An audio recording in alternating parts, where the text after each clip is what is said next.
श्रीमद् भागवत गीता के 15वें अध्याय को लेकर के अमित आपके बीच में पुनः उपस्थित है। अध्याय प्रारंभ करूं इससे पहले पुनः निवेदन करता हूं कि स्वयं को हमें आत्मा समझना है और समझना है कि आत्मा के रचयिता परमात्मा गीता ज्ञान दाता ज्ञान का अर्जन करने वाली आत्मा को गीता ज्ञान दे रहे हैं। आइए प्रारंभ करते हैं। श्रीमद् भागवत गीता 15वां अध्याय। भगवान जी बोले, हे अर्जुन, ये संसार अश्वत्थ यानी पीपल के समान है, जिसकी पुरुष रूप जड़ ऊपर है, चराचर शाखा नीचे है, वेद इसके पत्ते हैं। जो यह जानता है वही वेद का ज्ञाता है। इसकी शाखाएं फैली हुई हैं। सत्व, रज, तम और गुण इसकी वाहिनी नसें हैं, जिनसे इनका पालन होता है।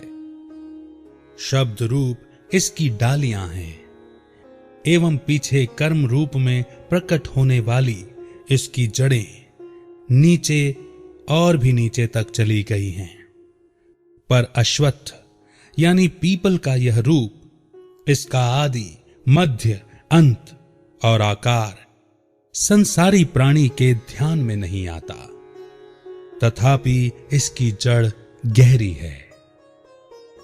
ऐसे इस पीपल का वैराग्य रूप दृढ़ शास्त्र से जानकर वह स्थान ढूंढना चाहिए जहां से फिर लौटना नहीं पड़ता, और साथ ही यह विचारना चाहिए कि जिसमें वह पुरातन प्रवृत्ति उत्पन्न हुई है, मैं उसी आदि परमात्मा की शरण में हूं। अहंकार और मोह रहित, संग दोष को जीतने वाले, आत्मज्ञान से निरत, सब कामनाओं से दूर, सुख दुख नामक द्वंद्व पदार्थों से मुक्त, ऐसे ज्ञानी पुरुष शाश्वत पद को पाते हैं।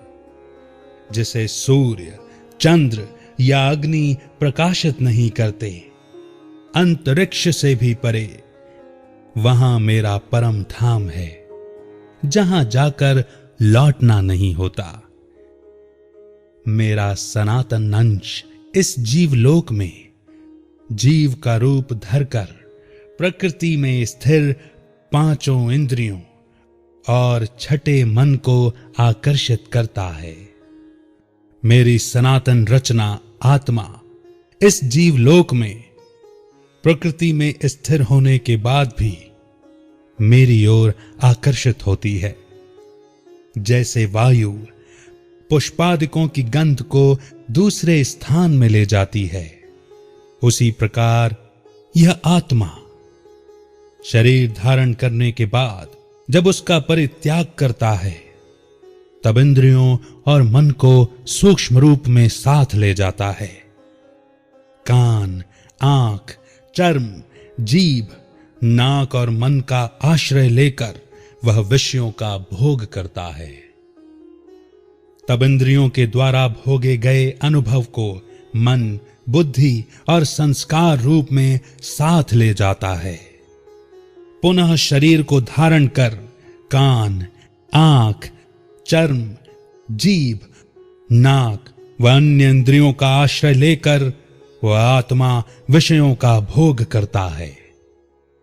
एक देह से दूसरी देह में जाते अथवा इंद्रियों से युक्त हो विषयों का उपभोग करते हुए इसको संसार के मूर्ख मनुष्य नहीं देख सकते, पर जिनके ज्ञान रूप नेत्र हैं वे देखते हैं।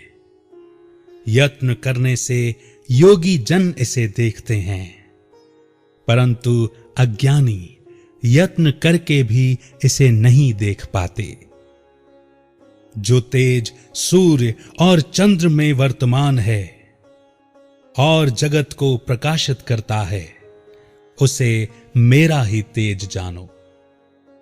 मैं प्रकृति में दिव्य प्रवेश करके अपने तेज से समस्त भूतों को धारण करता हूं और इसमें भरा हुआ चंद्रमा बनकर मैं ही सब औषधियों का पोषण करता हूं। संसार में क्षर और अक्षर दो शब्द हैं। जितने नाशवान प्राणी हैं अर्थात प्रकृति है, वे क्षर कहलाते हैं और स्थिर चैतन्य को अर्थात आत्मा को अक्षर कहते हैं। मैं अक्षर और क्षर से उत्कृष्ट हूं। इसी कारण से जो लोक और वेद में पुरुषोत्तम को जानता है वह सब कुछ जानता है और सर्वतो भावेन मेरा ही स्मरण करता है।